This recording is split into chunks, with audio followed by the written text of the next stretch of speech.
sirah Nabi sallallahu alaihi wasallam secara ringkas dari mulai kelahirannya sampai hijrahnya sampai wafatnya.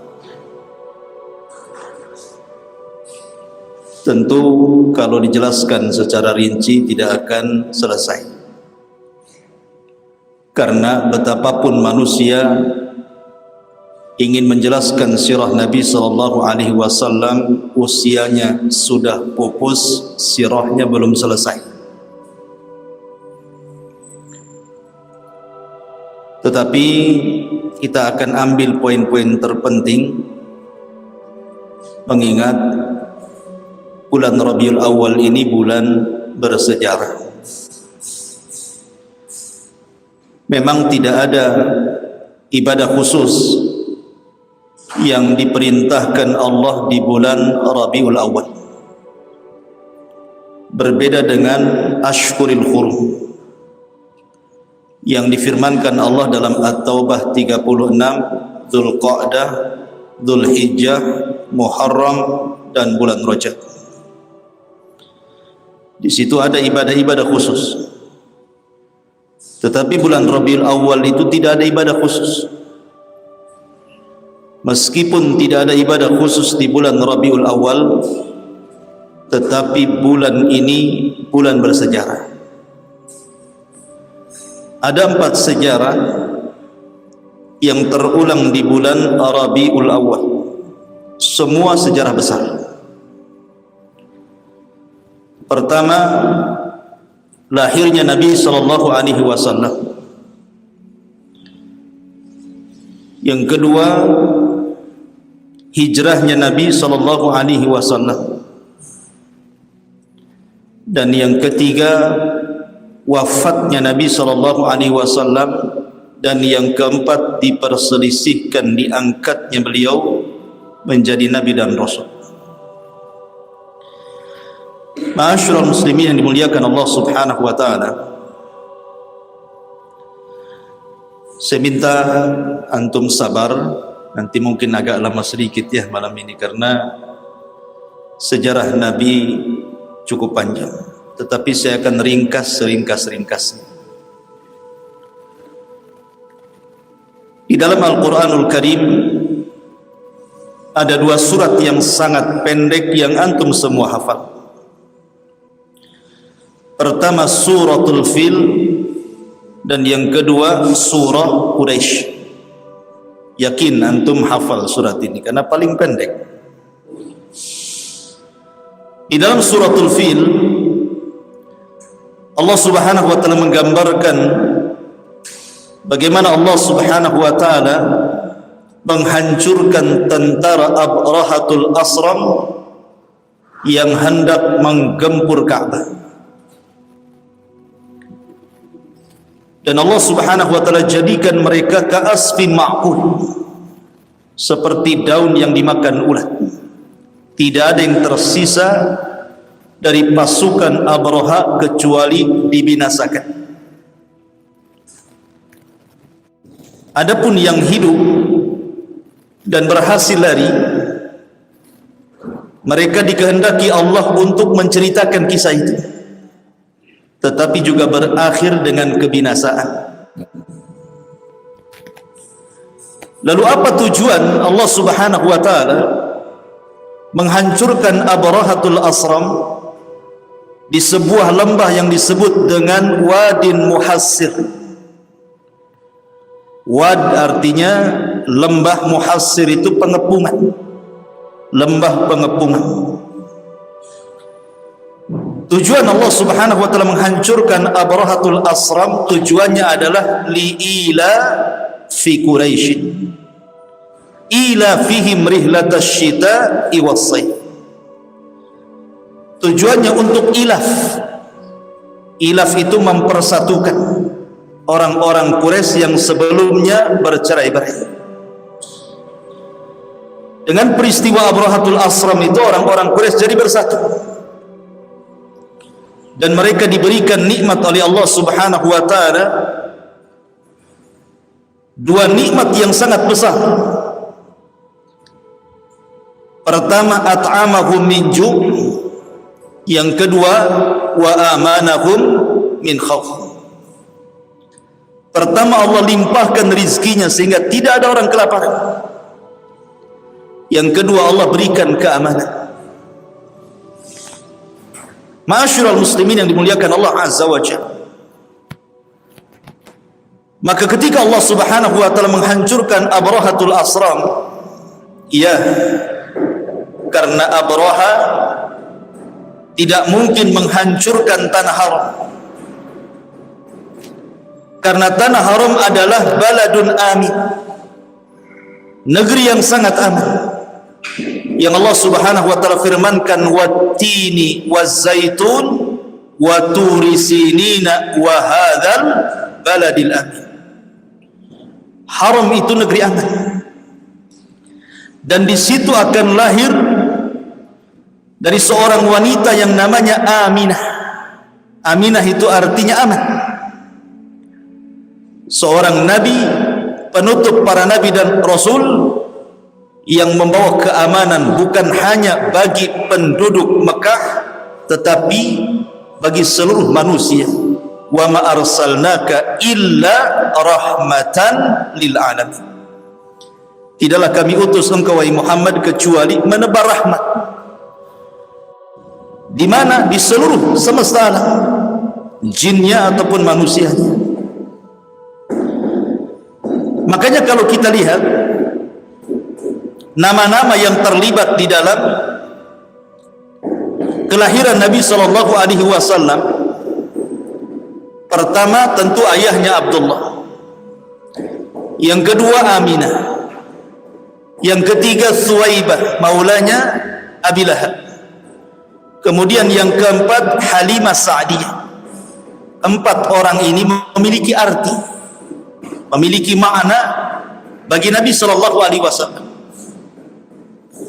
Adapun Abdullah terkandung padanya tauhid. Abdullah adalah hamba Allah, berarti Nabi sallallahu alaihi wasallam akan mendakwahkan tauhid. Yang kedua, ibundanya Aminah. Aminah artinya keamanan, karena Nabi sallallahu alaihi wasallam kelak akan menjadi pengaman bagi seluruh umat manusia. Nabi sallallahu alaihi wasallam bersabda, ana amanatun li ashabi, fa idza dhahaba ashabi ata ummati ma tu'ad, wa ashabi amanatun li ummati, fa idza dhahabu ata ummati ma tu'ad. Aku adalah pengaman bagi para sahabat, dan sahabat pengaman bagi umatku. Artinya sumber keamanan dari Nabi sallallahu alaihi wasallam. Kemudian juga Halimah Sa'diyah. Halimah itu artinya akhlak, kelembutan. Karena Nabi sallallahu alaihi wasallam diutus untuk memperbaiki akhlak manusia. Bu'itsu li utammima makarimal akhlak. Aku diutus untuk menyempurnakan akhlak manusia. Dan Suwaibah diambil dari sawab, artinya pahala. Karena Nabi sallallahu alaihi wasallam berhak untuk mendapatkan pahala, dan siapapun yang mencintai Nabi sallallahu alaihi wasallam pun akan mendapatkan pahala. Karena tidak sempurna seseorang sampai Rasul lebih dicintai dibandingkan dirinya, orang tuanya, anak-anaknya, hartanya, sampai seluruh manusia di permukaan bumi yang ia cintai. Kapan Nabi sallallahu alaihi wasallam lahir? Ma'asyiral muslimin yang dimuliakan Allah Azza wa Jalla, Nabi sallallahu alaihi wasallam lahir pertama di hari Senin. Hari Senin ini adalah hari lahirnya Nabi, dan itu berdasarkan nas.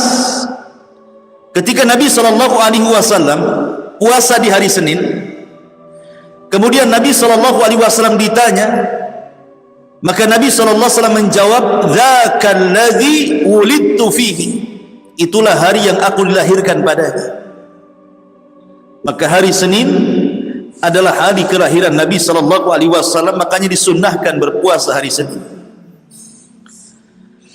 Adapun tanggalnya dan juga bulannya menjadi khilaf para ulama. Apakah Nabi SAW lahir di permulaan bulan, di pertengahan bulan, atau di akhir bulan? Dan apakah di bulan Rabiul Awal ataukah di bulan yang lainnya? Mayoritas para ulama, jumhur ulama tarikh mengatakan bahwa Nabi SAW lahir pada tanggal 12. Walaupun ada yang mengatakan tanggal 2, ada yang mengatakan tanggal 8, ada yang mengatakan tanggal 12, ada yang mengatakan tanggal 18, tetapi mayoritas para ulama menetapkan tanggal kelahiran Rasul 12. Begitu juga bulannya, Rabiul Awal. Walaupun ada yang menyelisihi, seperti Imam Ibnu Hazm rahimahullahu taala mengatakan bahwa Nabi SAW tidak lahir di bulan Rabiul Awal, tapi lahir di bulan Ramadan. Tetapi tidak berdasarkan dalil, tetapi dalil. Alasannya karena Nabi SAW diutus ketika usianya 40 tahun di bulan Ramadan, maka begitu juga beliau lahir di bulan Ramadan. Tapi pendapat ini tidak berdasar. Maka jumhur ulama mengatakan bahwa pendapat yang kuat bahwa Nabi SAW lahir di bulan Rabiul Awal, bulan sekarang ini. Adapun tahun itu berdasarkan ijma', kesepakatan, tidak ada khilaf. Rasul lahir di tahun gajah. Berarti secara singkat Nabi SAW lahir di hari Senin di tanggal 12 di bulan Rabiul Awal di tahun gajah. Itulah tanggal, bulan, hari dan tahun kelahiran Nabi sallallahu alaihi wasallam. Ma'asyiral muslimin yang dimuliakan Allah Subhanahu wa taala. Ketika Nabi sallallahu alaihi wasallam lahir, habrul Yahud, pembesar Yahudi yang ada di Madinah, mendatangi seluruh kabilah-kabilah Yahudi yang ada di Madinah. Karena ketika itu di Madinah dipenuhi dengan orang Yahudi, ada Bani Qunaiqah, ada Bani Nadir, ada Bani Quraidah. Dikumpulkan malam itu. Kemudian habrul Yahud, pembesar Yahudi mengatakan, afikum maulud, apakah ada di antara kalian yang melahirkan seorang bayi? Rupanya tidak ada di malam itu yang melahirkan satupun dari orang Yahudi yang melahirkan bayi. Kenapa pembesar Yahudi ini keluar mengumpulkan orang-orang Yahudi? Karena di malam kelahiran Nabi SAW itu muncul bintang yang disebut dengan Najmu Ahmad, bintang Ahmad, dan itu tidak diketahui kecuali orang-orang Yahudi. Makanya kemudian pembesar Yahudi berkumpul, bertanya kepada orang-orang Yahudi, afikum maulud, apa di antara kalian ada yang dilahirkan dari anak-anak kalian? Kata orang yang tidak ada. Bingunglah habrul Yahudi. Kemudian mereka mengontak orang Yahudi yang ada di Mekah. Rupanya orang Yahudi yang ada di Mekah mendengar bahwa Abdul Muttalib, kakek Nabi SAW yang merupakan Sadatul Arab, pembesar Arab, pemimpinnya Arab, Sayyidul Batha, memiliki cucu dari Aminah. Maka dia pun penasaran, kemudian melihat bayi Nabi SAW, rupanya dia melihat stempel kenabian. Maka dia pun menangis dan mengatakan, "Dhahaba nubuwatu Bani Israel." Dhahaba nubuwatu Bani Israel. Telah hilang kenabian dari Bani Israel dan sudah diambil orang Arab. Telah hilang. Bani Israel yang selama ini menunggu di kota Madinah ratusan tahun, sampai mereka bersabar dengan cuaca ekstrim Madinah. Sebelum kedatangan Nabi SAW, Madinah itu kota wabah. Mereka bertahan ratusan tahun di situ. Dan mereka tidak mengambil negara-negara lain. Mereka tidak hijrah ke Yaman yang sudah jelas-jelas subur tanahnya. Tidak juga kemudian menetap di Syam, yang sudah jelas-jelas memang Syam itu kota yang sangat maju. Tapi mereka kemudian malah memilih di Madinah karena mereka berangan-angan akan lahir seorang nabi dari Bani Israel, dan Madinah itu tempat munculnya. Rupanya tidak ada seorang nabi dari Yahudi yang lahir dari bangsa Arab. Makanya dia mengatakan zahaba nubuwatu Bani Israel. Sudah hilang kenabian dari Bani Israel, sudah diambil orang Arab. Itu pula yang menyebabkan orang-orang Madinah itu masuk Islam. Kenapa orang-orang Ansor itu mudah masuk Islam? Karena orang-orang Ansor ketika mereka masih musyrik, Ansor itu kan terdiri dari dua kabilah. Pertama kabilah Khazraj, yang kedua kabilah Aus. Kabilah Khazraj dan Aus ini selalu bertikai dengan orang Yahudi, dan orang Yahudi selalu mengancam mereka dengan mengatakan, tunggu saja kalian sampai Nabi kami hadir, kami berantas kalian gitu. Sehingga Khazraj dan Aus mendapatkan banyak informasi tentang kenabian. Makanya ketika kemudian datang musim haji ala musyrikin, nuqaba dari Khazraj dan Aus, para pembesar Khazraj dan Aus, mereka berangkat ke Mekah. Kemudian mendengar bahwa di Mekah itu ada seorang yang ngaku nabi. Karena mereka sudah dapat informasi dari orang-orang Yahudi, mereka ingin kemudian melihat nabi itu. Rupanya apa yang selama ini dibicarakan orang-orang Yahudi ada pada Nabi sallallahu alaihi wasallam. Sebab itulah mereka tidak ragu-ragu masuk Islam. Kemudian setelah mereka pun yang sedikit ini masuk Islam, mereka pulang ke Madinah, diajaknya Khazraj dan Aus untuk masuk Islam. Makanya kenapa dakwah Rasul di Madinah itu tidak lama tetapi mengislamkan banyak penduduk Madinah. Tetapi orang-orang Mekah degil karena tidak diinformasi soal kenabian. Makanya mereka keras menolak, apalagi hasadnya siapa? Abu Jahal kepada Bani Abdil Manaf. Makanya kemudian orang-orang Mekah sulit untuk beriman. Ma'asyiral muslimin yang dimuliakan Allah Azza wa Jalla, kembali kepada cerita kelahiran Nabi sallallahu alaihi wasallam. Ketika Nabi sallallahu alaihi wasallam lahir, sebelumnya Abdul Muttalib bermimpi bahwa dia akan punya cucu dan disuruh memberi nama Muhammad ataupun Ahmad. Maka betul saja, rupanya Aminah setelah 50 hari tragedi perang Gajah, kurang 3 tahun kan 50 hari itu, 2 tahun lebih, tiba-tiba kemudian Aminah mengandung. Maka Abdul Muttalib senang ketika betul-betul kemudian dia lahir. Maka Abdul Muttalib langsung menggendong Rasul, dimasukkan ke dalam Ka'bah. Jadi Rasul itu awal maulud yang adkhala Abdul Muttalib al-Ka'bah. Jadi pertama lahir saja oleh Abdul Muttalib langsung digendong, dibawa ke dalam Ka'bah.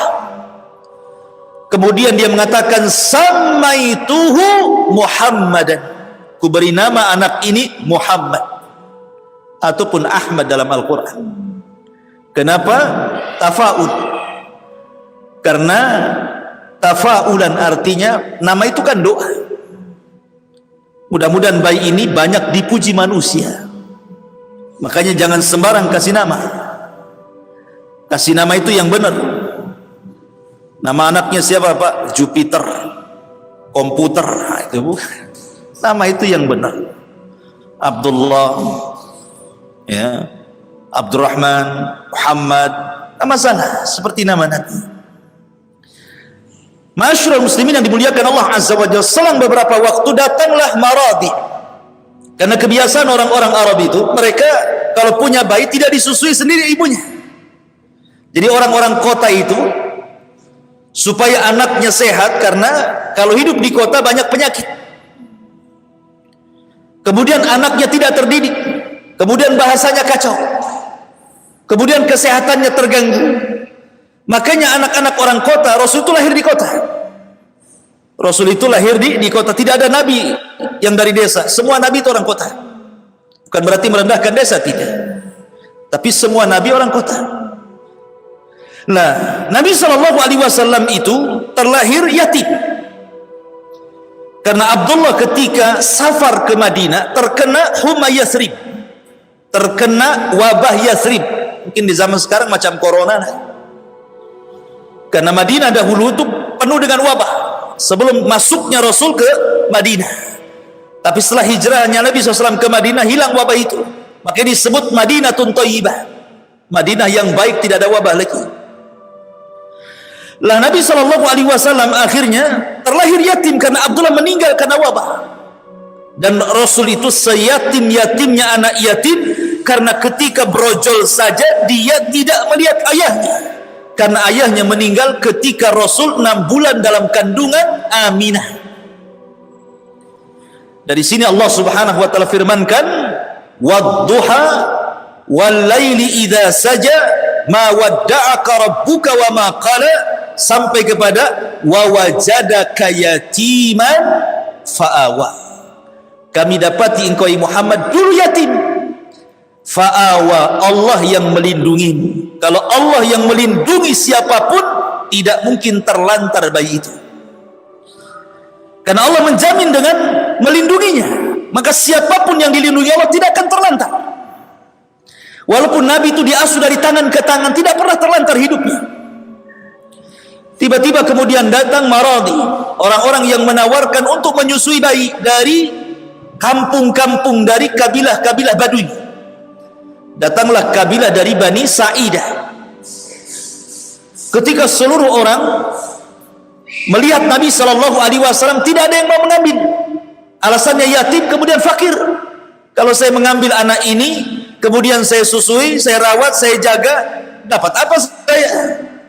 Ibunya miskin, anaknya yatim, sehingga tidak ada satupun keluarga Baduy yang mengambil Rasul untuk disusui.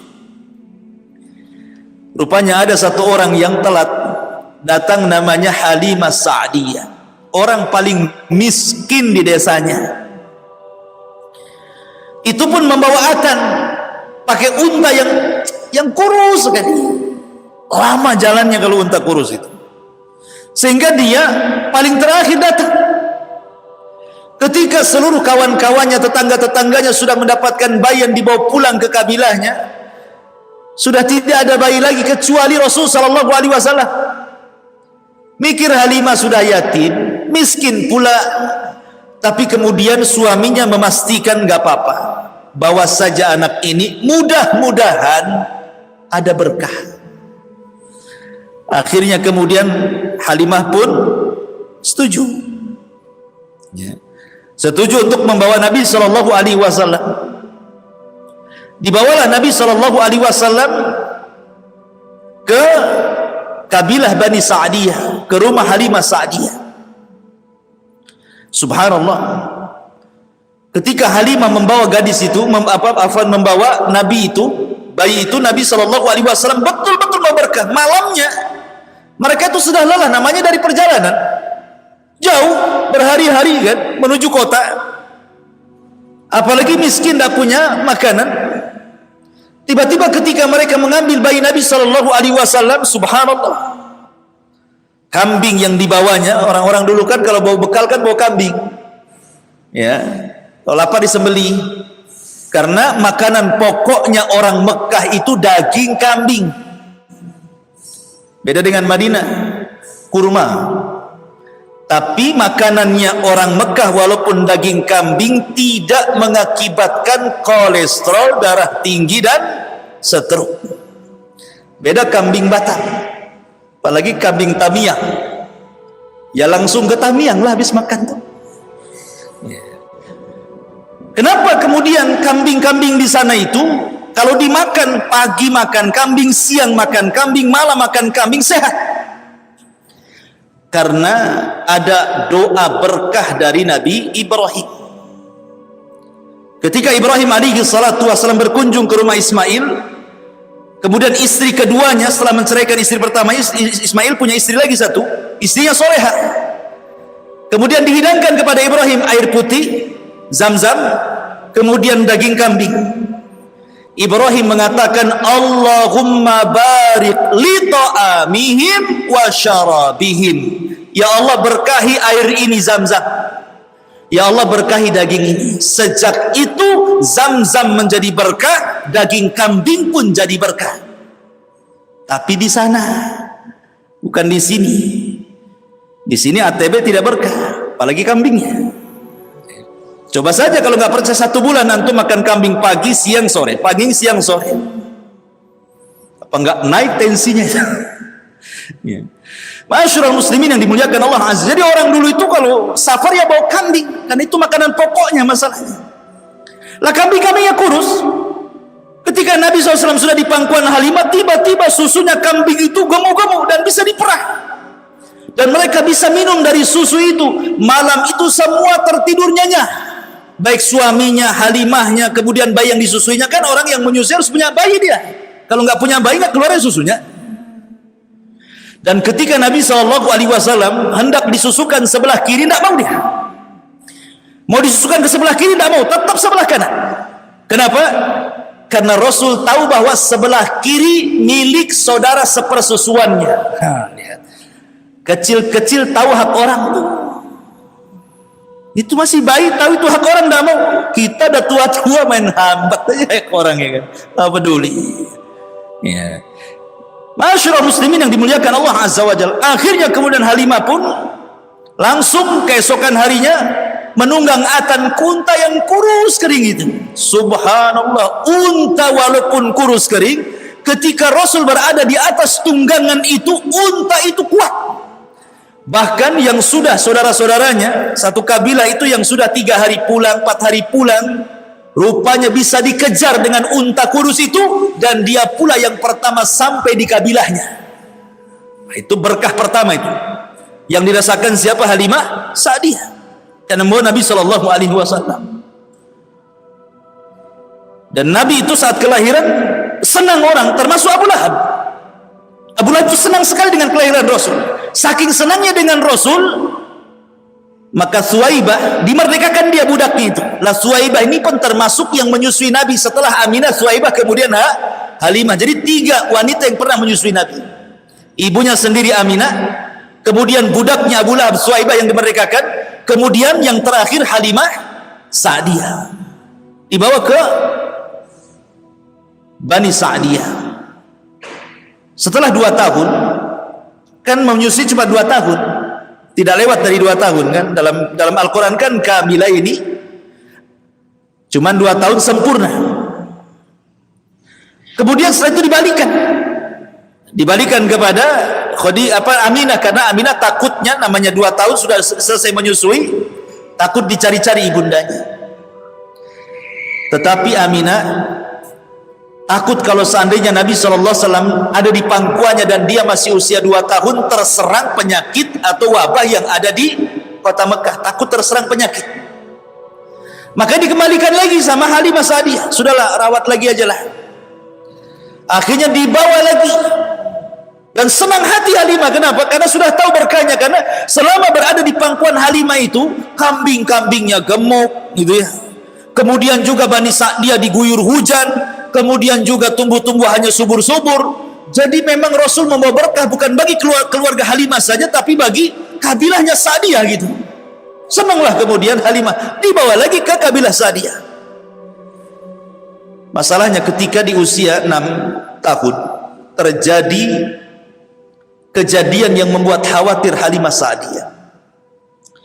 Ketika Nabi SAW berusia 6 tahun ini, mendekati 6 tahun, bermain-main dengan saudara sepersusuannya, tiba-tiba kemudian ada turun 2 orang yang berbaju putih, kemudian membawa Nabi SAW, kemudian membaringkannya, kemudian membelah dadanya, mengjantungnya, memasukkan ke bejana emas, dicucinya dengan Zam-Zam, dimasukkan kembali, kemudian dirapatkan kembali, dan itu disaksikan oleh saudara sepersusuannya. Namanya anak 6 tahun kan polos kan. Larilah anak ini ngomong sama ibunya bahwa saudara sepersusuannya Rasulullah SAW tiba-tiba ditangkap 2 orang, dibelah dadanya, diambil jantungnya, dimasukkan lewat. Takut nih, ini anak orang ini, dan masih bekas jahitannya ada ya. Tetapi medisnya malaikat beda dengan medisnya manusia. Kalau diambil jantungnya matilah orang. Ya, ini medis malaikat. Karena memang sudah mempersiapkan dia akan menjadi orang yang mulia di permukaan bumi, Muhammad sallallahu alaihi wasallam. Akhirnya karena takut di usia 6 tahun dikembalikan kepada Aminah bintu Wahb. Maka di usia 6 tahun kembali ke pangkuan ibundanya Aminah. Ketika kembali ke pangkuannya Aminah di usia 6 tahun, maka Aminah ingin berziarah ke kuburan ayahnya di Madinah. Berangkatlah Aminah dengan Ummu Aiman dan juga Nabi SAW yang ketika itu usianya 6 tahun menuju kota Madinah, kota Yathrib. Setelah menziarahi kuburan ayahnya, kemudian pulang lagi ke Mekah. Rupanya di tengah jalan antara Mekah dan Madinah namanya Abwa, Allah takdirkan Aminah sakit, kemudian memarah, dan sebab itulah wafatnya Aminah di Abwa. Dan Rasul menyaksikan wafatnya ibundanya bersama Ummu Aiman. Dan Ummu Aiman ini adalah pembantunya Aminah dan termasuk orang yang merawat Nabi SAW. Makanya ketika Rasul meninggal, Ummu Aiman masih hidup, sudah tua. Abu Bakar Siddiq radhiyallahu anhu dan juga Umar datang menemui Ummu Aiman karena Rasul selalu menziarahi Ummu Aiman. Ketika itu Ummu Aiman melihat Abu Bakar Siddiq dan Umar langsung menangis. Kemudian Abu Bakar mengatakan, jangan menangis wahai Ummu Aiman, sesungguhnya Rasul meninggal itu sudah lebih baik bagi dia, karena pilihan di sisi Allah jauh lebih baik daripada dia tinggal di dunia. Kata Ummu Aiman, bukan itu yang kutangisi, bukan kematian Nabi, tetapi kutangisi karena dengan kematian terputuslah wahyu Allah Subhanahu wa ta'ala. Itu yang kutangisi. Jadi ketika Aminah meninggal, Rasul dibawa oleh Ummu Aiman, kemudian diserahkan kepada Abdul Muttalib. Abdul Muttalib kemudian diasuh cuma sampai 2 tahun saja, karena Abdul Muttalib pun kemudian meninggal. Berarti Nabi di usia 88 tahun sudah ditinggal, meninggal ibunya, kemudian kakeknya akhirnya di usia 8 tahun diasuh oleh pamannya Abu Talib. Abu Talib. Kenapa Abu Talib bukan paman Rasul banyak? Karena Abu Talib dengan ayah Nabi itu satu ibu satu bapak, sekandung. Adapun paman-paman yang lainnya, mereka lain ibu tapi satu bapak. Karena Abdul Muttalib itu istrinya banyak. Tirulah seperti Abdul Muttalib, istrinya banyak. Ya. Masyarul muslimin yang dimuliakan Allah Azza wa Jalla, yang sekandung ini Abdul dengan Abu Talib. Makanya Abdul Muttalib berwasiat sebelum meninggalnya agar Abu Talib merawat Rasul sallallahu alaihi wasallam, karena Abdul Muttalib itu sangat mencintai Rasul melebihi anak-anaknya. Ketika di pangkuan dia saja tidak ada orang yang berani meletakkan di tikar, mungkin singgasananya lah, karena zaman itu kan pakai tikar gitu ya, karena pembesar-pembesar duduk di tikar. Tidak ada yang berani duduk di tikar Abdul Muttalib, tapi Abdul Muttalib meletakkan Rasul di sampingnya di tikarnya dan mengatakan, kelak orang ini akan menjadi pemimpin kalian. Memang tafaulnya luar biasa Abdul Muttalib, sudah ada firasat gitu ya. Akhirnya kemudian Abdul Muttalib meninggal di usia 8 tahun, jatuh ke tangan Abu Talib. Abu Talib ini paman Nabi yang paling miskin masalahnya, banyak anaknya, paling miskin.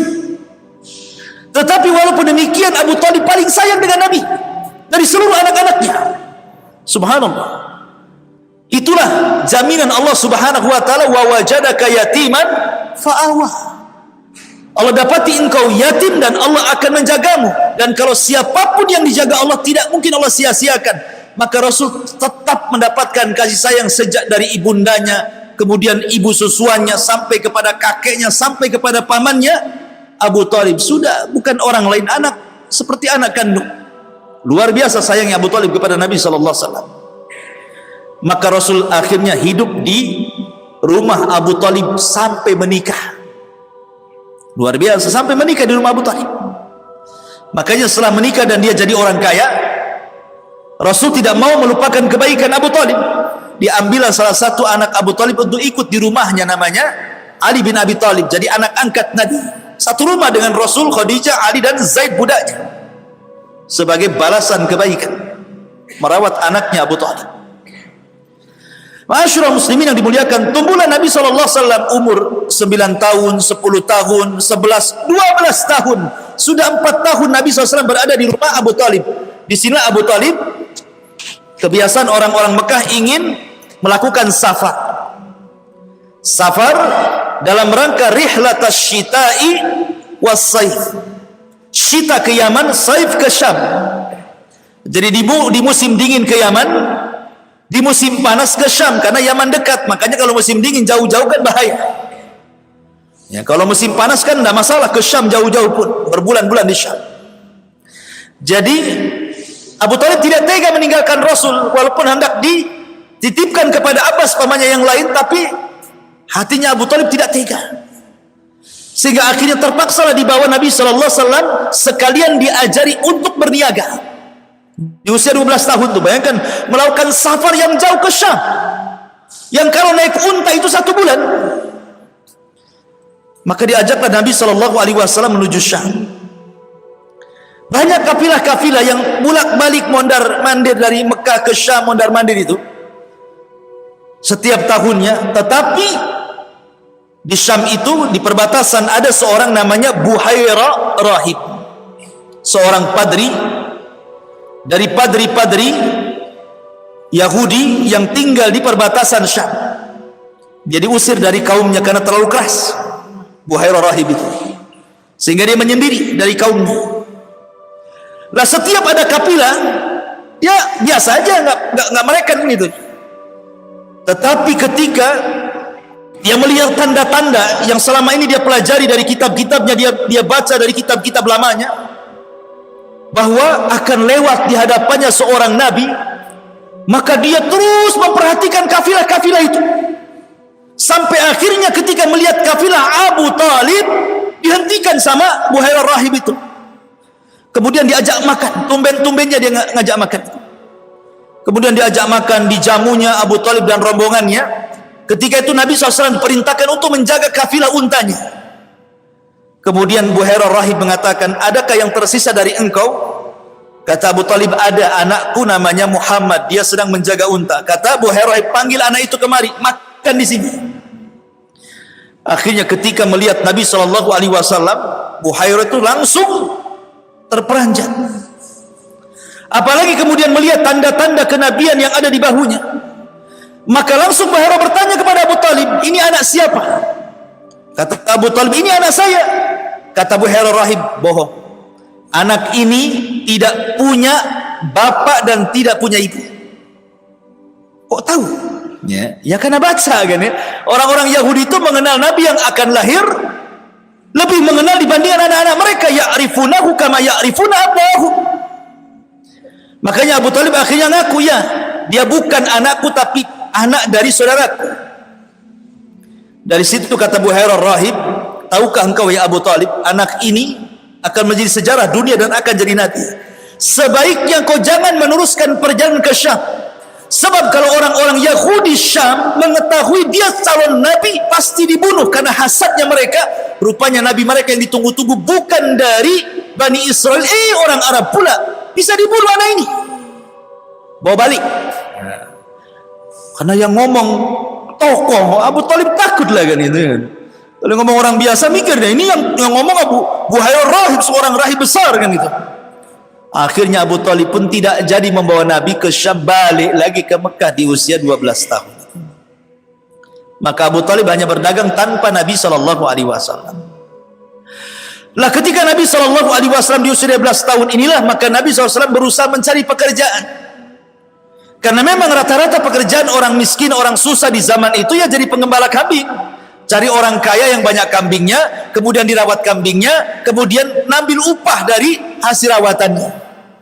Kayak di kampung lah ya, pemanya antum punya sapi, dirawatkan ke orang, nanti kalau anak lahir 2, nanti yang satu untuk kita yang punya sapi, yang satu untuk yang merawatnya, kan begitu. Di kampung-kampung kan begitu biasanya, bagi hasil dia.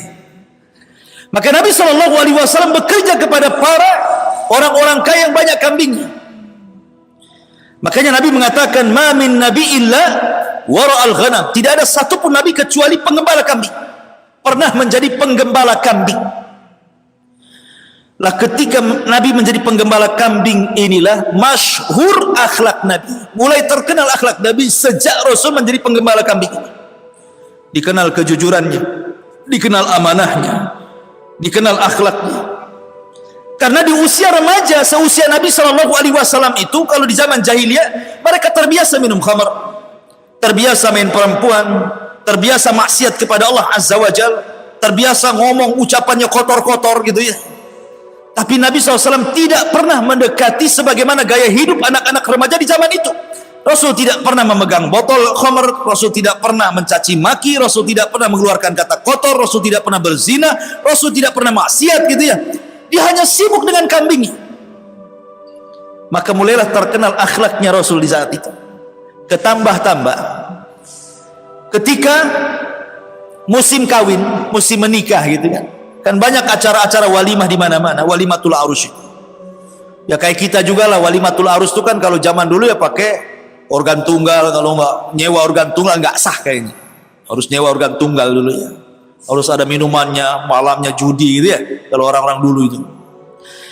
Maka Rasul Shallallahu Alaihi Wasallam diajak kawannya, ayo kita datanglah ke walimah. Rasul tidak mau. Kalau begitu maka kalau engkau tidak mau pergi bersama kami Muhammad, ya sudah, kami titipkan kambing-kambing kami. Maka sejak itulah Rasul jadi penitipan kambing. Ya. Jadi kambing-kambingnya kalau ada acara itu dititipkan kepada Rasul. Subhanallah, tidak ada satupun kambing hilang, tidak ada satupun kambing yang dimakan serigala, tidak ada satupun kambing yang sakit. Sejak itu dikenal amanahnya. Akhirnya bukan hanya kambing saja dititipkan. Mulailah kemudian orang-orang Quraisy menitipkan barang. Kalau mereka safar, menitipkan uang kepada Rasul. Karena dikenal amanahnya. Maka sejak itu Rasul dikenal di halayak orang umum Sadiqul Amin. Orangnya sadik, jujur, lagi amanah. Terkenal di akhlaknya itu. Tidak pernah maksiat, tidak pernah minum khamar, tidak pernah mengucapkan kata-kata kotor. Pokoknya akhlaknya luar biasa dan dipuji oleh orang-orang Quraisy itu tentang akhlaknya Nabi SAW. Makanya kenapa Abu Lahab itu suka dengan Nabi? Sampai-sampai kemudian dua putranya disuruh menikah dengan dua putri Nabi sebelum diangkat jadi Nabi. Ya, tapi setelah diangkat jadi Nabi, jadi musuhnya pula kan gitu ya. Disuruh ceraikan Utbah dan Utaibah, menceraikan Ruqayyah dan Ummu Kulsum untuk menyakiti hati Nabi. Masyarul muslimin yang dimuliakan Allah Subhanahu wa taala. Maka ketika Nabi SAW sudah dewasa, di usia 14 tahun, Nabi itu mengikuti satu peperangan yang disebut dengan Perang Fijar. Ada namanya Perang Fijar yang mengatakan di usia 15 tahun terjadi Perang Fijar. Perang Fijar ini diambil dari Fijar itu karena fujur. Fujur itu artinya fajir, kejahatan. Fa'alhamaha fujuraha wa taqwaha. Allah mengilhamkan yang jahat dan yang takwa gitu. Disebut perang Fijar dari fujur. Kenapa disebut fujur, kejahatan? Karena ketika itu kabilah Qais ibn Ailan menyerang kabilah Quraisy dan Kinanah di bulan-bulan haram dan di tanah haram. Marah orang Quraisy. Karena bagi mereka bulan hurum, Dzulqa'dah, Dzulhijjah, Muharram, Rajab itu bulan mulia, tidak boleh ada perang. Apalagi di tanah haram. Tiba-tiba Bani kabilah Qais bin Ailan menyerang pula Bani Kinanah di tanah haram, di bulan haram. Bangkit orang-orang Quraisy. Perang, lama perangnya sampai 4 tahun. Ya kan? Sampai 4 tahun, bayangkan, sampai usia Nabi SAW mendekati 20 tahun itu. 19 tahun. Perang Fijar itu Nabi ikut serta itu, membela orang-orang Quraisy dengan menyediakan senjata. Ya. Artinya bahwa Nabi SAW sudah dididik oleh Allah Subhanahu wa taala untuk menjadi pahlawan perang. Ya, jadi sejak muda itu sudah disiapkan bahwa dia kelak jadi Nabi akan perang juga kan gitu ya. Makanya sudah disiapkan oleh Allah Azza wa Jalla, ada perang Fijar namanya.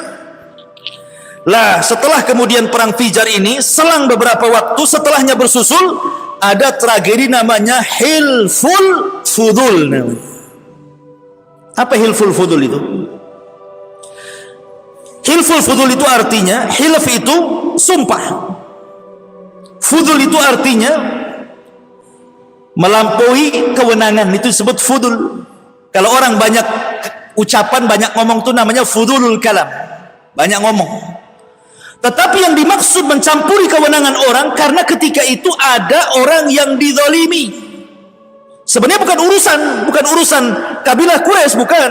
Tapi karena ingin menolong orang yang dizalimi, akhirnya masuk ke masalah itu. Karena ada seorang laki-laki dari Zabidi Yaman, kabilah Zabid namanya. Itu hendak mengirim barang dagangan kepada seorang laki-laki namanya Al-As ibn Wail As-Sahmi. Al-As ibn Wail As-Sahmi. Dia mesen barang kepada seorang laki-laki dari Yaman namanya Zabidi. Sudah dikirim barangnya, nggak mau bayar. Kurang ajar nggak? Ya. Jadi sudah diambil barangnya, nggak mau bayar. Akhirnya laki-laki dari Yaman Arab ini, dari Zabid ini, pergi ke Mekah. Kemudian berdoa di hadapan Ka'bah. Lah di sekitarnya ada pembesar-pembesar Quraisy.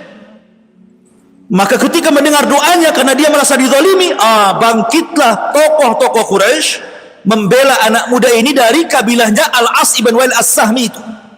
Maka mereka pun sepakat kompak untuk membela orang ini. Makanya disebut hilful fudul namanya. Hilaf itu sumpah untuk menolong, fudul itu seolah-olah keluar dari wewenangnya karena sudah, kenapa ikut campur? Karena ini orang yang dizalimi harus tolong. Akhirnya kemudian mereka sepakat, termasuk Rasul ikut dalam hilful fudul. Makanya Rasul ketika diangkat jadi Nabi dan Rasul, kalau seandainya terulang hilful fudul, aku akan terlibat di situ. Karena itu sumpah setia untuk menolong orang yang dizalimi. Unsur akhaka zaliman aw madluman, kata Rasul. Tolong saudaramu yang zalim, artinya cegah kezalimannya, dan orang yang dizalimi tolong mereka. Terjadi hilful fudul. Ma'asyiral muslimin yang dimuliakan Allah Azza wa Jalla, baru setelah terjadi hilful fudul, Nabi SAW ketika di usia 20 tahunan, akhlaknya itu sudah luar biasa, itu kedengar kemana-mana. Didengarlah oleh seorang wanita yang sangat suci, yang gelarnya disebut Tahirah, wanita suci. Kenapa disebut wanita suci? Karena walaupun Islam belum ada, tapi wanita ini sudah menutup aurat, suka pakai hijab, namanya Khadijah bintu Khuwailid. Mendengar ada anak muda, akhlaknya bagus, dipuji orang Quraisy, kata Khadijah, ini bagus juga ini untuk diajak kerjasama. Karena selama ini Khadijah ini seorang janda, pernah menikahi dua laki-laki dan cerai dua-duanya dan punya anak. Dan banyak para pembesar Quraisy ingin melamar Khadijah, tapi ditolaknya. Karena Khadijah itu orang kaya, kaya sekali. Seandainya seluruh orang-orang kaya laki-laki Mekah dibandingkan kekayaan Khadijah, itu kekayaan Khadijah jauh lebih besar dibandingkan kekayaan mereka. Saking kayanya. Makanya kaedah antum ingin kaya itu mudah, cari janda kaya seperti Khadijah. Cepat kaya itu, tidak perlu antum keluar modal. Paling cepat tuh, bisnis paling cepat tuh nikahi janda kaya. Ma'asyiral muslimin yang dimuliakan Allah Azza wa Jalla. Akhirnya kemudian dipanggillah Rasul ke hadapan Khadijah dan ditawari, diajak kerjasama dengan sistem mudharabah. Khadijah yang punya modal, Rasul yang memainkan modalnya Khadijah. Tapi Rasul itu birrul walidainnya tinggi, dia tidak mau langsung kecuali hatta astadzin ammi, tunggu dulu sampai saya minta izin pamanku. Lihat, urusan dagang aja minta izin. Mas sekarang mana ada minta izin? Orang dikasih modal senang, nggak usah izin-izin. Tapi Rasul minta izin dulu. Kata pamannya, ya sudah, ambil aja, nggak apa-apa. Maka Nabi SAW mulai memutarkan modalnya Khadijah. Awalnya di Mekah, ya dagang sekitar Mekah gitu ya, dan mendapatkan keuntungan luar biasa. Akhirnya Khadijah pun makin ingin yakin kalau mukim itu kan mungkin orang baik, bisa saja baik karena tetangga, karena satu kampung. Coba ketika safar, belum tentu orang itu baik. Karena safar itu disebut safar, artinya yusfirur rajul. Kenapa orang pergi disebut safar dalam bahasa Arabnya? Safar itu artinya memperlihatkan tabiat orang, itu disebut safar. Makanya ketika kita satu kampung baik, ketika safar nampak bakhilnya, nampak tidak mau nolongnya, nampak egoisnya, nampak semua nampak tuh kalau safar itu. Makanya orang itu dianggap baik kalau bertetangga baik, ketika safar baik, ketika diajak bisnis dia baik. Itulah baik. Maka akhirnya kemudian Khadijah mengutus pembantunya yang laki-laki itu namanya Maisarah. Maisarah bukan perempuan, laki-laki. Walaupun ada tak marbutohnya di situ. Bahasa Arab Maisarah berarti perempuan. Ya, secara bahasa Arab. Tapi laki-laki tidak mungkinlah di Rasul sama perempuan kan itu. Laki-laki Maisarah namanya. Kata Khadijah, ini sekarang perjalanan pertama bagi Rasulullah, bagi Muhammad itu. Kau awasi dia, catat segala sesuatu dari akhlaknya, ucapannya, muamalahnya, catat, jangan ada yang terlewat. Maisarah pun berangkat bersama Rasul, membawa dagangan besar dari Khadijah, kemudian berangkat ke Syam, dicatat semua apa tingkah laku Rasul, kemudian pulang dari Syam, disetorkan. Masya Allah, Maisarah memuji Rasul sejak awal sampai akhir. Bahkan keajaiban-keajaiban di tengah jalan yang awan menaungi dirinya sepanjang jalan selama bersama Muhammad, yang batu dan pohon mengucapkan salam, macam-macam lah. Maka dari situlah Khadijah mulai tertarik dengan Rasulullah. Maka ketika Nabi SAW sudah beberapa tahun bekerja dengan Khadijah, Khadijah mulai terpincut ingin menikah dengan Nabi Sallallahu Alaihi Wasallam. Maka dia mengutus Nafisa saudaranya, ya Nafisa, cobalah kau tanya itu Muhammad itu, mau enggak dia nikah sama saya? Karena enak kalau ditaksir janda kaya. Ini enggak kita yang ngejar-ngejar janda, jandanya tak ngejar kita. Akhirnya kemudian kata Nafisa, wahai Muhammad, tidakkah kau menikah? Kau kan sudah usia 25 tahun, sudah dewasa, menikahlah. Karena orang Arab itu kan biasa menikah muda masalahnya. Makanya perempuan di zaman dulu itu muda-muda. Aisyah saja nikah dengan Rasul kan 6 tahun kan itu ya. Baru digauli 9 tahun. Jadi masih muda-muda. Jadi 25 tahun itu sudah waktunya menikah. Kata Rasul, dengan siapa saya harus menikah? Mau nggak kamu menikah dengan Khadijah? Kata Rasul, mikir dia. Tunggu dulu. Saya minta izin pamanku. Lihat, minta izin terus dia. Dia nggak boleh diputuskan. Ya. Sekarang kalau seandainya antum di posisi Nabi, ketika kemudian antum dikatakan, itu ada janda cantik, kaya raya, wah hartanya banyak, mau nggak kamu nikah? Dia naksir kamu, bukan naksir dia, kamu bukan naksir dia. Saya kira nggak ada izin orang tua itu. Kapan? Ya kan, tahu-tahu pulang udah banyak anak saja kan. Subhanallah ya. Rasul itu birrul walidain. Ya, dia tetap minta izin sama pamannya dia. Setelah pamannya mengetahui, senang pamannya. Akhirnya kemudian pamannya yang melamarkan Rasul kepada Khadijah. Sejak saat itulah maka Nabi SAW menikah dengan wanita suci, wanita kaya raya, wanita yang luar biasa bagi Nabi SAW. Dan Rasul membuktikan di halayak orang-orang Arab jahiliyah bagaimana memuliakan seorang wanita yang ketika itu wanita direndahkan. Khadijah dihormati karena kaya saja. Kalau dia miskin nggak dihormati. Ya. Masyaallah muslimin yang dimuliakan Allah Subhanahu wa taala.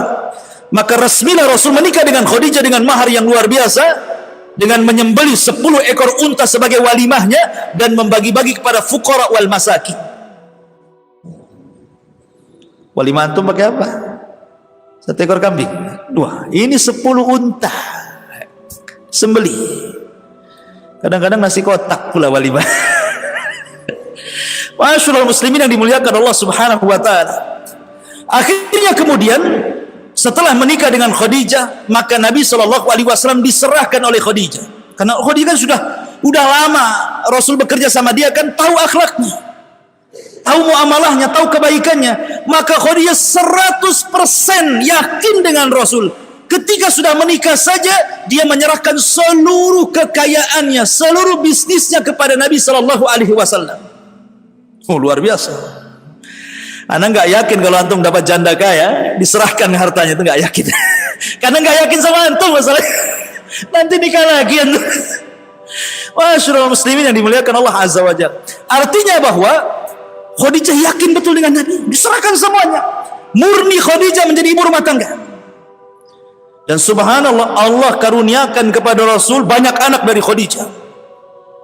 Lahirlah Zainab, lahirlah Ruqayyah, lahirlah Ummu Kulsum, lahirlah Fatimah. Ini perempuan. Semua hidup dan semua menyaksikan mereka menikah. Mereka hidup sampai menikah dan punya anak sebagian mereka. Tapi yang laki-laki disayangkan mati di waktu bayi. Punya anak Qasim laki-laki mati di usia hitungan bulan. Kemudian punya anak lagi Abdullah mati juga di hitungan bulan. Jadi Nabi SAW tidak punya garis keturunan laki-laki. Walaupun ada dari budaknya Maria Qibtiyah yang diberi nama Ibrahim pun meninggal dunia. Padahal garis keturunan itu dari laki-laki kan. Makanya orang Arab itu melarang wanitanya menikah dengan laki-laki di luar Arab, karena akan merusak nasab.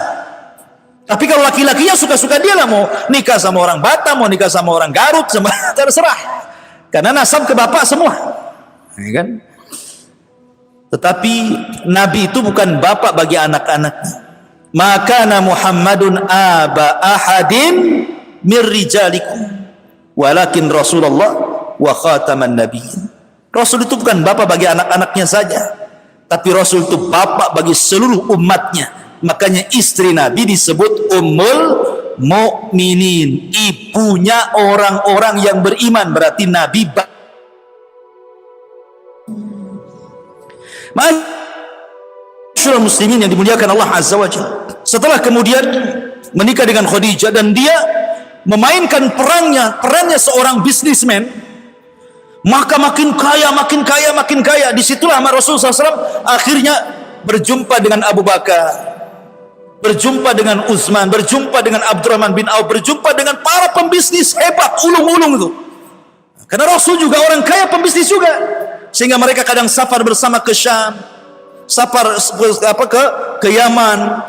Rasul dikenal bukan hanya orang kaya saja, tapi akhlaknya luar biasa. Jarang orang kaya akhlaknya bagus. Jarang orang kaya orangnya dermawan gitu.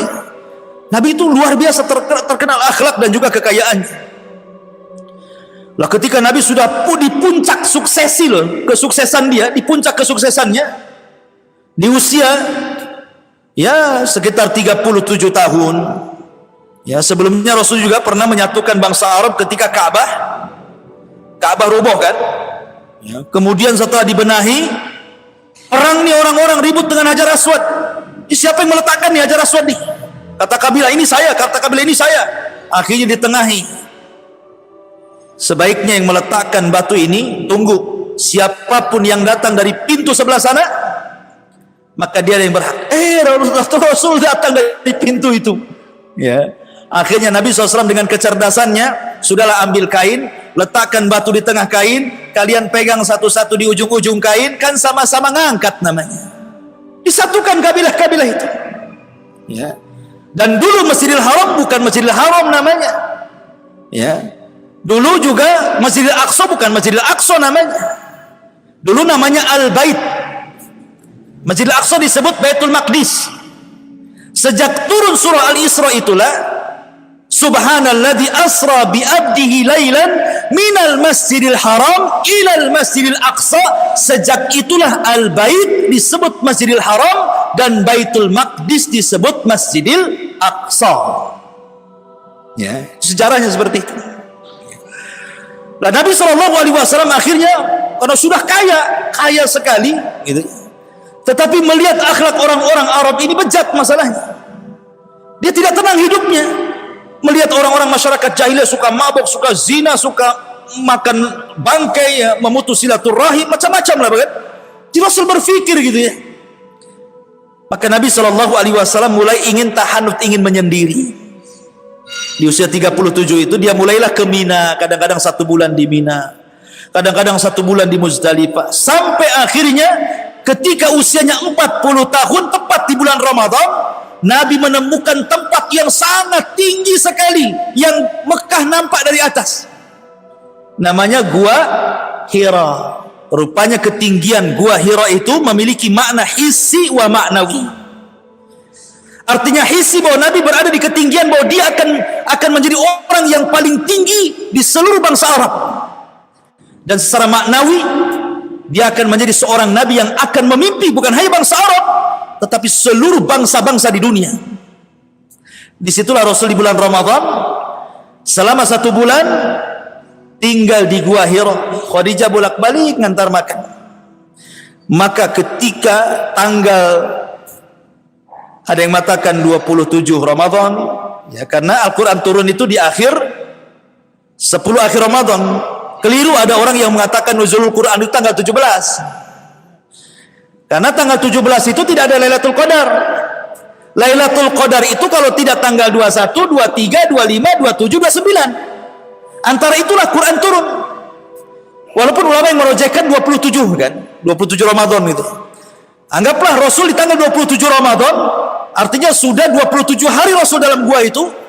Tiba-tiba datang orang yang berbaju putih sangat tampan, kekar gitu ya, memeluk Rasul dari belakang.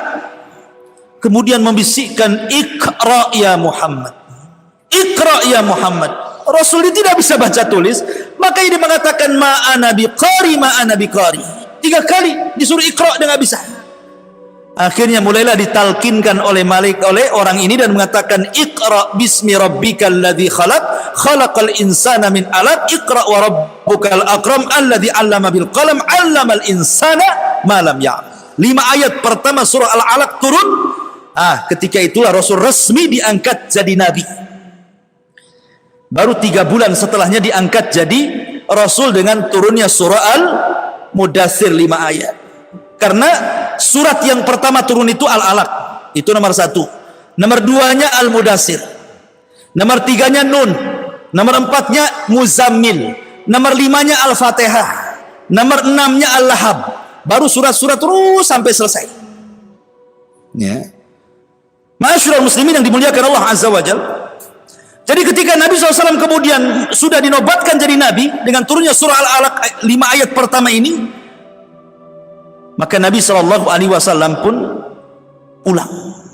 Ya. Kemudian di tengah jalan, rupanya dia menyaksikan Jibril dalam bentuk aslinya, gitu ya, sedang duduk di antara langit dan bumi. Ketakutan Nabi. Ya gimana loh, gitu. Jibril itu besar, memiliki 600 sayap, satu sayapnya terbentang antara ujung barat dan ujung timur, sadal ufuk kan itu ya. Jadi kalau melihat ke sana sayap Jibril, melihat ke sana sayap Jibril, ke belakang sayap Jibril, kayak langit itu sayap Jibril semua, sadal ufuk namanya ya. Gimana nggak takut Nabi? Makanya Nabi SAW kemudian pulang dan mengatakan kepada Khadijah, "Dathiruni, dathiruni ya Khadijah, selimuti aku, selimuti aku." Dan peristiwa itu setelah 3 bulan, kemudian tiba-tiba ketika Rasul di dalam selimut, Jibril datang dan mengatakan, "Qul ya ayyuhal muddathir." Hei orang yang berselimut, "Qum fa'anzir." Qum fa'anzir. Berdiri, jangan tidur. Beri peringatan orang-orang. Wa rabbuka fakabbir. Dan Rabbmu besarkan. Wa thiyabaka fatahhir. Bersihkan pakaianmu. Wa ruzza fahjur. Dan begitu seterusnya. Maka resmilah diangkat jadi nabi. Jadi nabi itu konsekuensinya kita wajib membenarkan, Rasul itu konsekuensinya kita wajib mengikuti. Jadi kalau nabi itu wujubut tasdik, kalau Rasul itu wujubul ittiba. Itu ya bahasanya. Nabi itu harus dibenarkan, kalau Rasul harus diikuti. Kenapa? Karena ketika jadi nabi, Rasul tidak disuruh untuk menyampaikan. Ya, ketika jadi Nabi, Rasul tidak disuruh untuk menyampaikan, yang disuruh untuk belajar. Iqra, iqra, iqra kan itu. Suruh belajar. Belum ada disuruh menyampaikan. Ketika diangkat jadi Nabi, suruh menyampaikan. Makanya Nabi itu harus dibenarkan dan Rasul harus diikuti. Makanya kenapa ada istilah ikhlas wal ittiba namanya. Kita harus ikhlas dan harus ittiba mencontoh Nabi SAW. Masyarakat muslimin yang dimuliakan Allah Azza wa Jalla, dan itu di usia 40 tahun. Dari sini faedahnya bahwa usia Rasul kenapa tidak diangkat ketika di usia 20 tahun? Ketika di usia 30 tahun, bisa saja Allah mengangkat dia di usia 30 tahun kan? Tapi kenapa diangkat di usia 40 tahun coba? Karena 40 tahun itu nikmat Allah sudah sempurna. Rata-rata usia 40 tahun sudah punya istri, sudah punya anak, sudah punya rumah, sudah punya pekerjaan. Apalagi tinggal tobat ibadah kepada Allah. Alam ya'ni lilladzina amanu an tahsha'a qulubuhum bidzikrillah wa ma nazala minal haq. Tidakkah sampai usia-usia yang sudah 40 tahun itu untuk kembali mengingat Allah. Karena orang kalau sudah usia 40 tahun, kalau dia bertobat, diberikan taufik sampai wafatnya. Kalau usia 40 tahun susah dia tobat, selamanya akan susah diberikan taufik. Percaya ya. Usia 40 tahun nih, kalau terus maksiat nggak tobat, susah dapat taufik dia, susah. Tapi kalau dia bertobat, maka akan makin jadi dia tobatnya ya. Makanya ada istilah tua-tua keladi, ada tua makin jadi tobatnya. Bukan jadi nggak jelas itu ya. Masyarul muslimin yang dimuliakan Allah Azza wa Jalla. Kemudian Rasul di usia 40 tahun diangkat jadi nabi. Mulailah Nabi SAW berdakwah. Disinilah tantangan Nabi luar biasa. Pertama yang didakwai siapa? Khadijah. Dan Khadijah orang yang pertama beriman kepada Rasul. Belum ada laki-laki beriman, Khadijah sudah beriman. Kemudian anak-anaknya ya, Zainab, Ruqayyah, Ummu Kulthum, Fatimah, semua masuk Islam. Kemudian budaknya Zaid ibn Harithah. Kemudian Ali di usia 10 tahun, nah baru. Jadi inilah orang-orang yang pertama masuk Islam di rumah Nabi. Khadijah, kemudian anak-anaknya, kemudian Zaid budaknya, kemudian Ali bin Abi Thalib. Ini belum keluar. Makanya ku anfusakum wa ahlikum nara. Jagalah diri kalian dan keluarga kalian dulu. Baru keluar. Baru setelah itu keluar dapat Abu Bakar. Inilah Abu Bakar nih yang pertama dapat nih. Dan Abu Bakar luar biasa, ketika melihat Nabi diajak masuk Islam saja, tidak ada keraguan. Satu-satunya sahabat yang masuk Islam, tidak ada keraguan, cuma Abu Bakar. Yang lainnya masih mikir, betulkah dia Nabi? Jangan-jangan bukan. Tengok dulu, dengerin dulu, gitu ya. Kalau Abu Bakar enggak, ya karena Abu Bakar sudah jadi kawan Nabi sejak zaman jahiliyah, tahu akhlaknya. Dan Abu Bakar juga pernah bertemu dengan Buhairah Rahib. Kemudian Abu Bakar bermimpi dan mimpinya diceritakan kepada Buhairah Rahib saat safarnya. Kemudian kata Buhairah Rahib, wahai Abu Bakar, engkau akan menjadi wazir, menteri seorang nabi. Dan Abu Bakar baru menceritakan mimpinya ketika menjadi khalifah. Makanya dia nggak ragu-ragu untuk masuk ke dalam Islam. Abu Bakar itu langsung asyhadu an la ilaha illallah wa annaka rasulullah. Mantap. Ya. Baru Abu Bakar nyari yang lain, cari Utsman bin Mas'ud. Kata Abu Bakar, masuk Islam. Utsman, masuk Islam. Abdul. Semua 10 sahabat yang dijadikan masuk surga, itu kebanyakannya masuk Islam di tangan Abu Bakar. Mulai Utsman masuk Islam karena Abu Bakar. Talha masuk Islam karena Abu Bakar. Zubair masuk Islam karena Abu Bakar. Abdurrahman bin Auf masuk Islam karena Abu Bakar. Abu Ubaidah bin Jarrah masuk Islam karena Abu Bakar. Luar biasa Abu Bakar itu. Ya. Dia ngajak kawan-kawannya. Dan orang yang diajak Abu Bakar Islam ini bukan orang biasa. Semua orang terpandang, semua orang-orang pilihan, pembisnis, orang-orang kaya. Ya. Luar biasa Abu Bakar, jasanya luar biasa. Makanya Rasul mengatakan, kalau seandainya keimanan Abu Bakar ditaruh di satu neraca, dan seluruh keimanan manusia setelah Rasul ditimbang di neraca satunya, iman Abu Bakar jauh lebih berat dibandingkan iman satu dunia manusia. Selain Nabi maksudnya. Masyarul muslimin yang dimuliakan Allah Azza wa Jalla, maka Rasul terus berdakwah sampai pada waktunya. Ketika Nabi SAW mulai tertekan hidupnya karena istrinya meninggal. Di tahun 9 setelah diangkatnya jadi Nabi.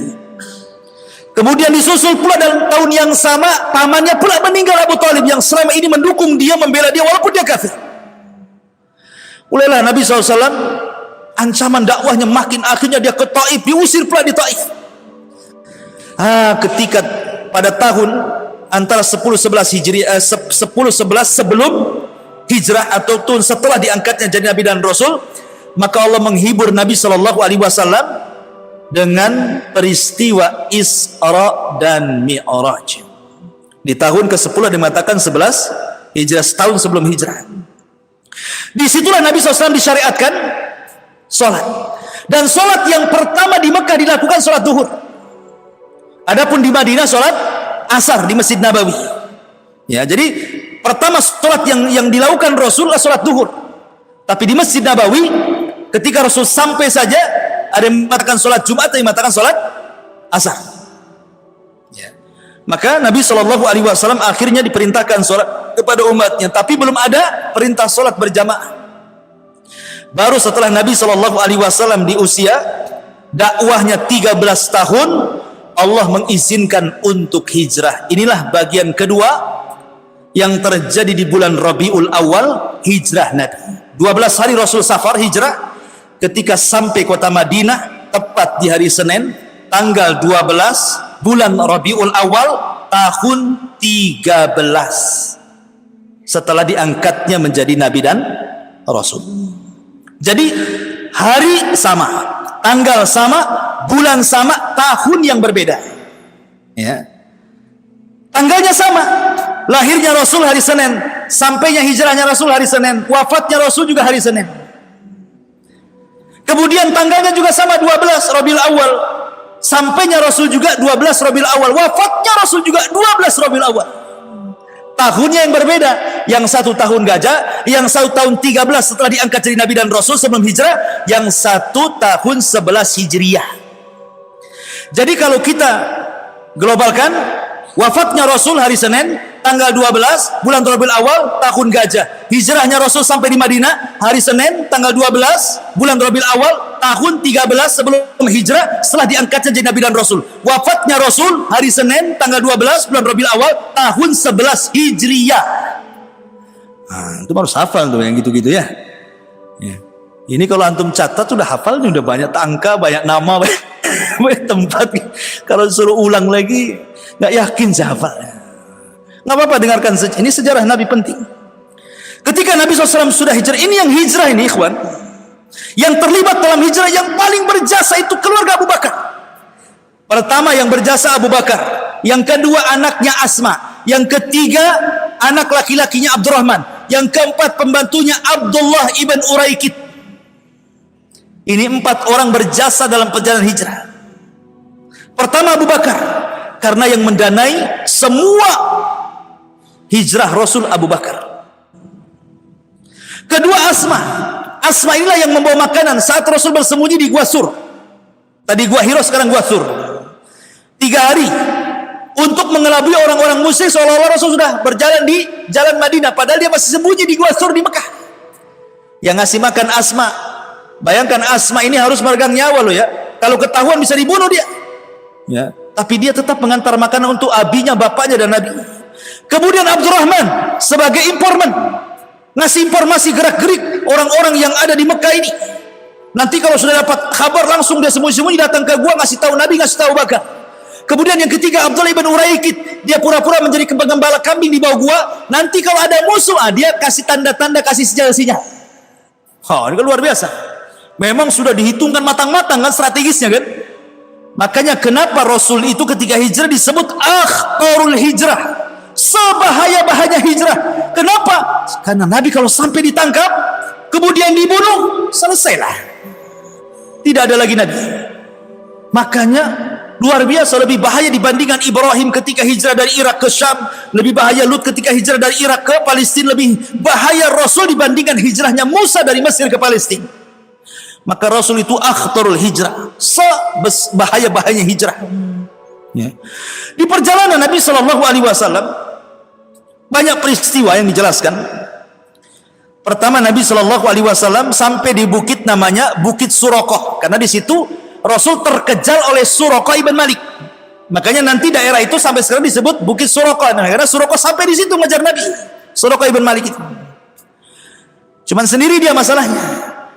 Ketika dia hendak menghunus pedang, kudanya terperosok jatuh, dia ambillah pedangnya sama Nabi. Akhirnya ketakutan dia.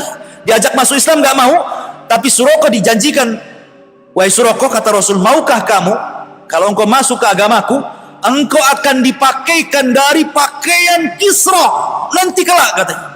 Tulis Abu Bakar, ini janjiku kepada Suraqah. Akhirnya Abu Bakar nulis, diserahkan suratnya ke Suraqah. Belakangan dia masuk Islam.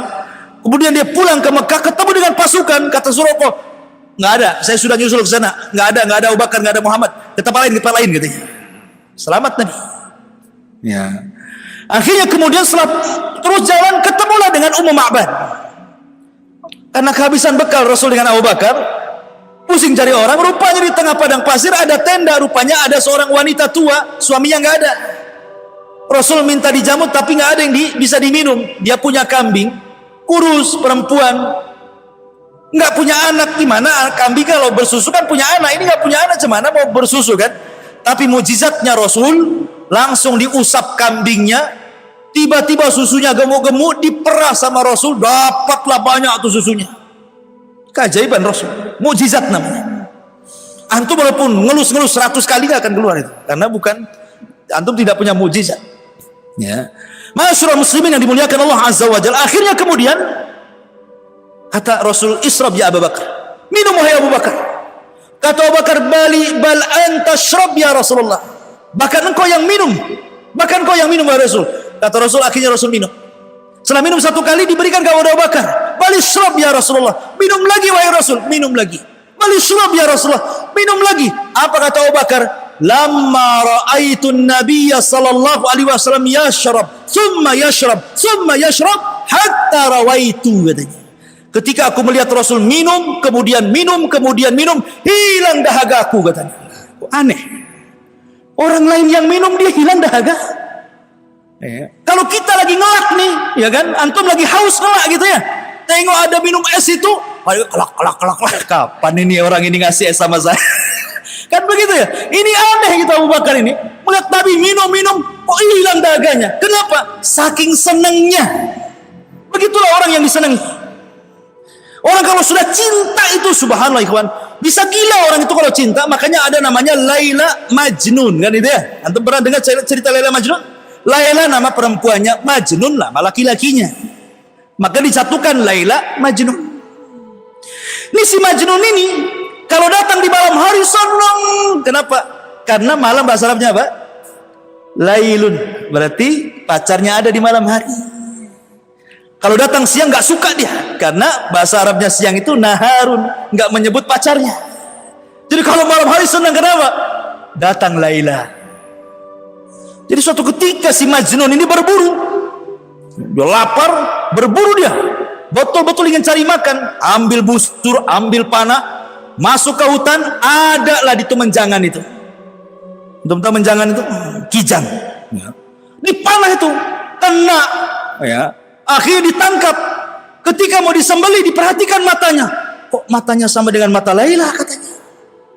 Dilepas, makanya Majnun, kan gitu. Gara-gara mata si kancil seperti mata kekasihnya, dilepas dia, kan gitu. Itulah Majnun. Majnun itu artinya sinting. Ya.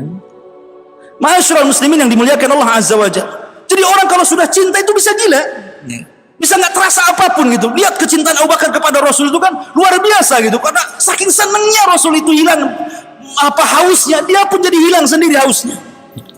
Itulah kecintaan yang luar biasa, tidak dimiliki siapapun kecuali Abu Bakar kepada Nabi Shallallahu Alaihi Wasallam. Itulah perjalanan hijrah itu. Sampai akhirnya sampailah Nabi Shallallahu Alaihi Wasallam di Kuba. Di Kuba inilah Nabi Shallallahu Alaihi Wasallam mendirikan masjid pertama kali. Namanya Masjid Kuba.